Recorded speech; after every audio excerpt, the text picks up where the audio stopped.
ఇవాళ పల్నాడు జిల్లాలో సీఎం చంద్రబాబు కేంద్ర మంత్రి నిర్మలా సీతారామన్ పర్యటించనున్నారు. నర్సరావుపేటలో భారీ రుణమేళా కార్యక్రమం నిర్వహించనున్నారు.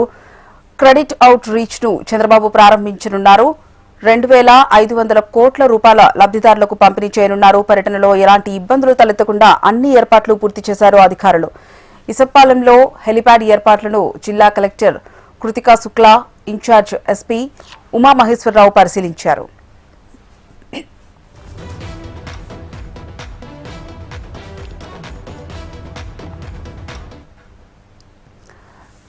ఇక పల్నాడు జిల్లాలో ఈ రోజు చంద్రబాబు పర్యటనకు సంబంధించి మరింత సమాచారం మా ప్రతినిధి నరసింహరావు లైవ్ ద్వారా అందిస్తారు. నరసింహరావు.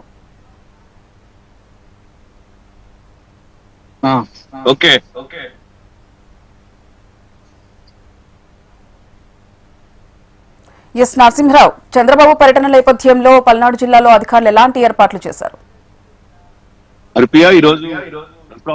పల్నాడు జిల్లా నరసరావుపేటలో ఏపీ సీఎం చంద్రబాబు నాయుడు గాని సెంట్రల్ మినిస్టర్ నిర్మలా సీతారామన్ పర్యటన చేరినారు. ఈ పర్యటనలో ప్రధానంగా కూడా జరుగుతున్నారు. ఏపీ ముఖ్యమంత్రి చంద్రబాబు నాయుడు ఉండవల్లి నివాసం నుంచి ఆయన 10:55 నిమిషాలకి బయలుదేరినారు. 11:15 కల్లా నరసరావుపేటలోనే ఇసప్పాలెంలో హెలిప్యాడ్ ఏర్పాటు చేశారు అధికారులు. అక్కడికి రానున్నారు. సీఎం అక్కడికి రాగానే ఎవరైతున్నారో కలెక్టర్ కృతికా శుక్లా గాని, ఇన్ఛార్జి ఎస్పీ బొమ్మాయిస్తా కూడా స్వాగతం పలుకున్నారు. అక్కడ నుంచి ఆయన బై రోడ్డు కోడెల శివప్రసాద్ సభా ప్రాంగణానికి చేరుకుంటారు. అక్కడ ఈ రోజు క్రెడిట్ అవుట్ రీచ్ కార్యక్రమం ఏర్పాటు చేశారు. ఈ కార్యక్రమాన్ని ఎవరైతే ఉన్నారో చంద్రబాబు నాయుడు గాని సెంట్రల్ మినిస్టర్ నిర్మలా సీతారామన్ ఇద్దరు కూడా ప్రారంభం చేయనున్నారు. అంతేకాకుండా దాదాపు 30,000 మందితో సభ ఏర్పాట్లు చేశారు.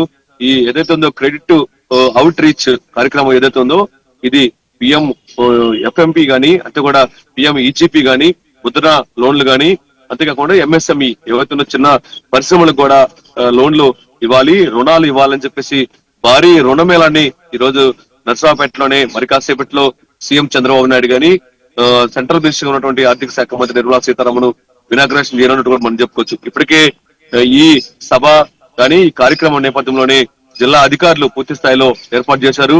ఎక్కడ ఎలాంటి అవాంఛనీయ సంఘటన కూడా భారీ భద్రత కూడా ఏర్పాటు చేశారు. దాదాపు 2,500 మంది పోలీసులు కూడా ఈ డ్యూటీలో కూడా ఉన్నట్టు మనం చెప్పుకోవచ్చు. అంతేకాకుండా కూడా 6 అడిషనల్ ఎస్పీలు గాని, ఎస్పీ గాని, అంతేకాకుండా ఐజీ గాని ఈ సభ దగ్గర ఉన్నటువంటి ఏర్పాట్లు కూడా ఎప్పటికప్పుడు పరిశీలిస్తున్నా కూడా మనం చెప్పుకోవచ్చు.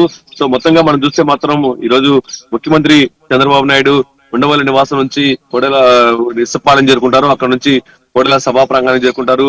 అక్కడ ఈ ఏదైతే ఉందో క్రెడిట్ అవుట్స్ రీచ్ కార్యక్రమాన్ని ప్రారంభించి తిరిగి ఆయన 1:30 కల్లా ఇక్కడ నుంచి మధ్యాహ్నం మళ్ళీ తిరిగి ఉండవల్లి నివాసానికి చేరుకున్నట్టు మనం చెప్పుకోవచ్చు.